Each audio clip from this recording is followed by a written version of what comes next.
How honored we are to be here. How energized we are to see you. How much more we would have loved that no war happened. But with it happening, it has brought down an activism that is going to turn this country around. I can't tell you younger vets how happy you make us old farts. How honored we are to be participating. Just let us keep helping you. I tell people, IVAW has given me 10 more years of life. Of course, you've taken back 9 of them with other problems, but I've still got 1 whole year more.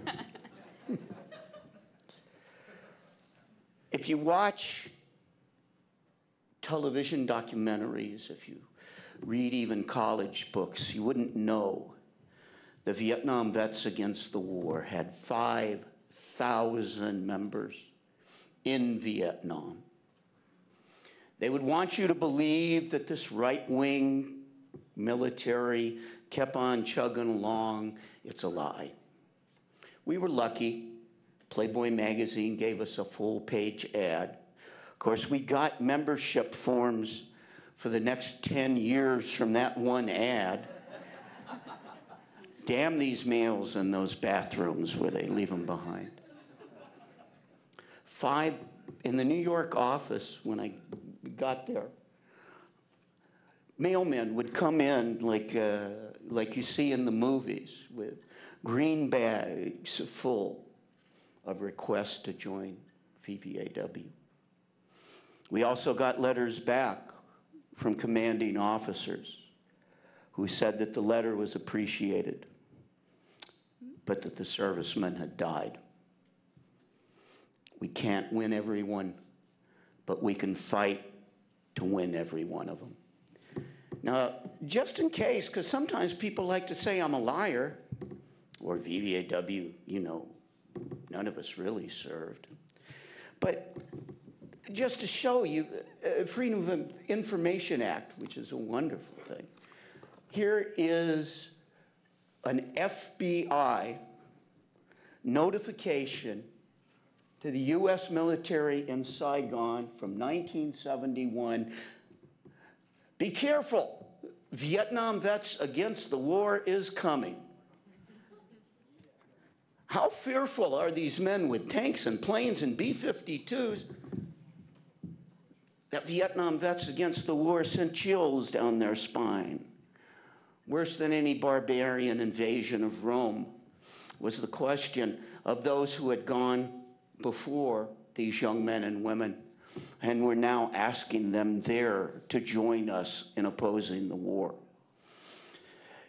We didn't have Xerox. Well, oh, one other.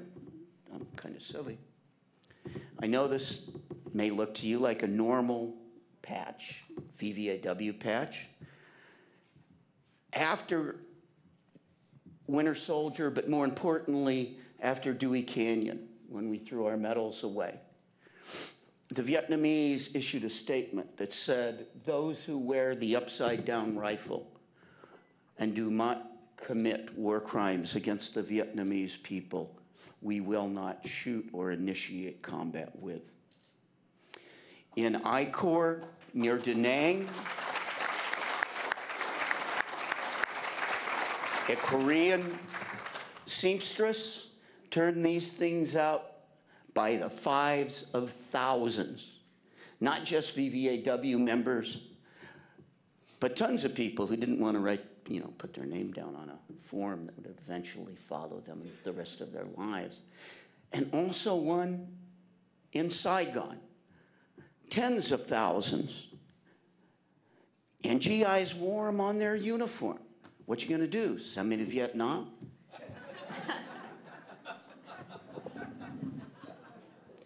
Winter Soldier was not a big splash in the media. Winter Soldier brought together a generation of Vietnam vets who didn't know who or what Vietnam Vets Against the War was. I'd already been involved for over a year. I'd got out of the service and got involved in the peace movement, and walked down in the basement of our community college, and a ton of people down there. I want to see what I could do. Discover, when people start talking, that half the males were vets, Vietnam vets. We instantly, before we thought of a vets group, started working with GIs. I heard about Winter Soldier investigation and went because of our contacts up and down the West Coast through the GI movement. Winter Soldier provided Vietnam Vets Against the War with the practical interaction of vets around the country. And that was a crucial thing it served, organization. It's one of the most important thing. Gets on your nerves. God, not another meeting. But you can't end the war if you're not willing to have meetings. And what you give a generation when we're dead is the organization that you leave behind. It don't happen because there's a Martin Luther King. Don't happen because there's a Robert Kennedy. It happens because there's 100, there's 1,000 Martin Luther Kings or Robert Kennedy.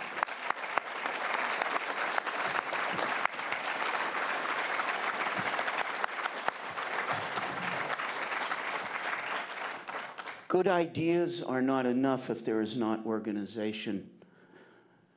And unfortunately, I don't think this war is going to end on Sunday, no matter what you do, brothers and sisters.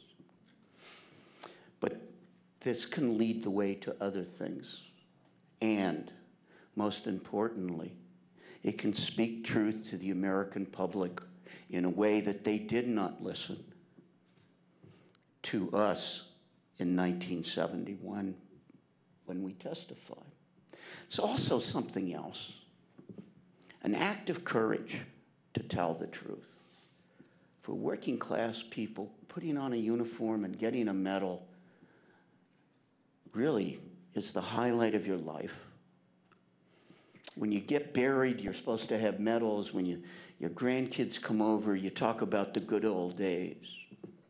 When you tell the truth, when you cut through the lies, when you end the culture that military service is what makes you a man or a woman, as opposed to political action to fight for justice, to fight for an end to violence.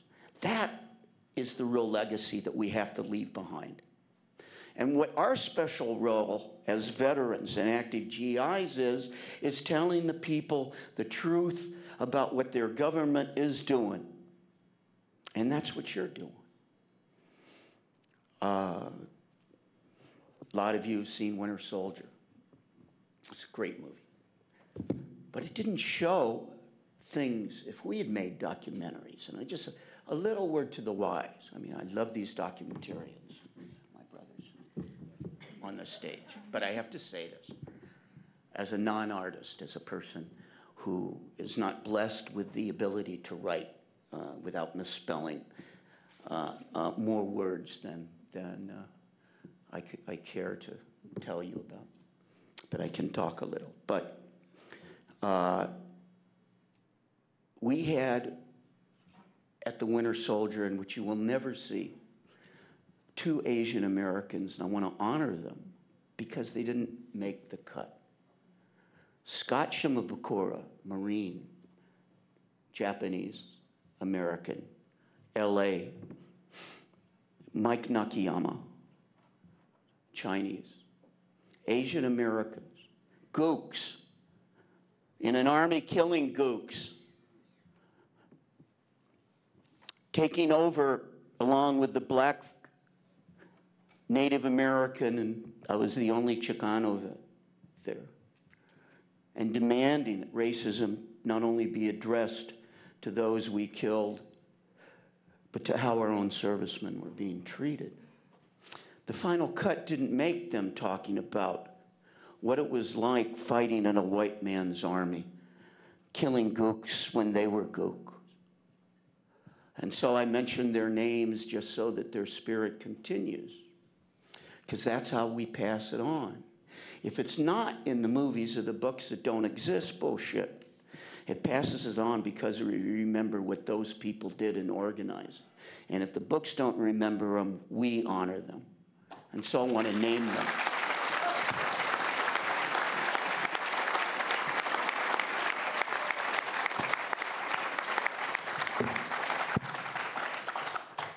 And talk about GI organizing would be worthless without a few good stories, huh? Got to talk about the good shit.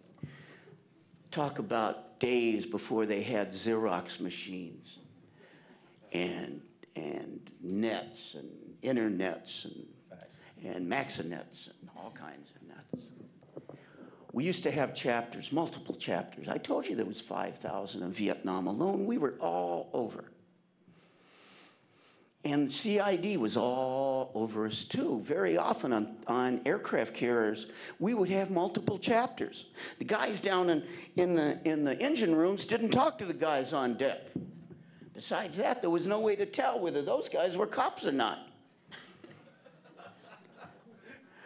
And so we would end up coordinating 2 chapters, for instance, on an aircraft carrier.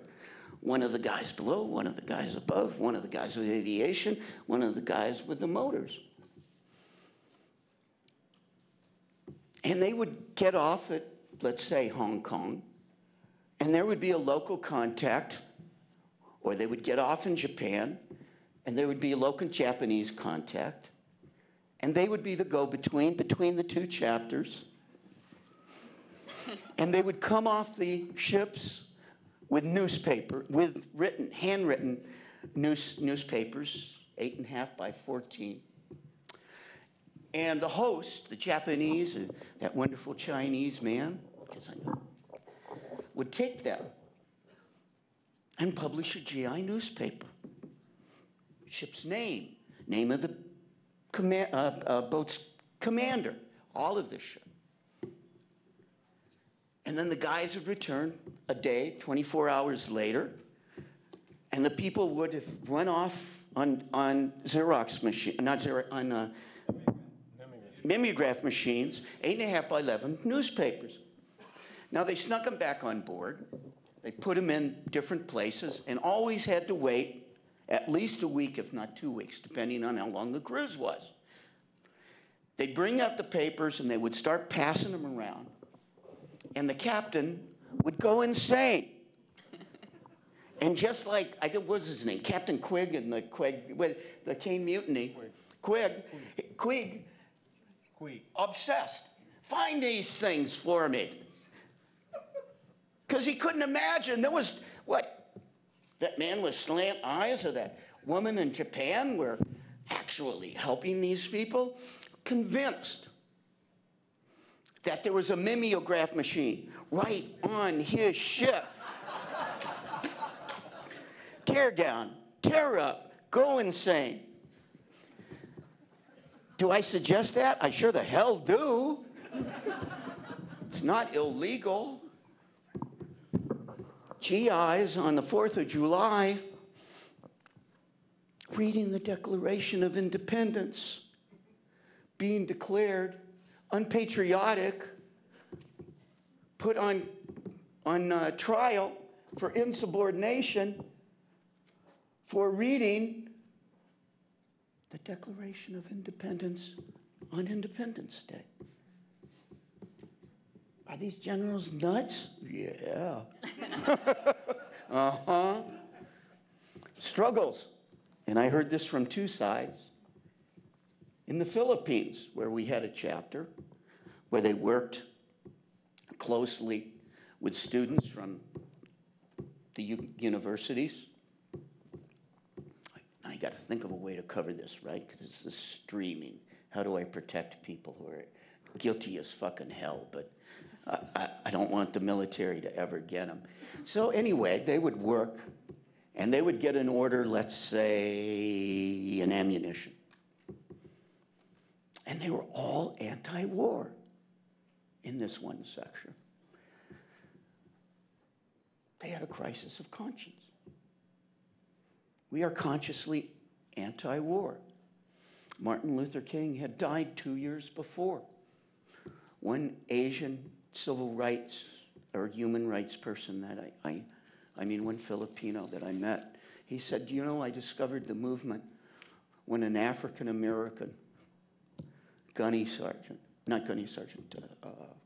Navy, Chief Petty Officer, African-American, explained to me on the day he was killed why he put down the weapons and wept. And he said, I was just making my money as a University of the Philippines graduate. And he said, this guy educated me. He didn't pay for a prostitute in a bar. That's what a lot of GIs were doing. He didn't molest children like a lot of other GIs were doing. The guy helped him understand what was going on. He joined the movement, and eventually I visited him 30 years later when I went to the Philippines on a human rights mission. All night they fought it out. What can we do? What can't we do? We can't arm these weapons. Shit, if we don't arm these weapons, we're disobeying orders. Consensus. What the hell can we do? They armed half the weapons. Bombs didn't explode. Things didn't go off. And it wasn't just cheap American ingenuity. It was people who turned the wrenches. And they didn't get on TV and they didn't announce what they did. But they helped create a machine that no longer worked. Your job is to know how hard it is to be a GI and then make it easy for them to be politically active at a level that they can be politically active at. If they want to throw a wrench in a reduction, and we had those people, into the reduction and put down a whole fucking destroyer with one man, we supported it.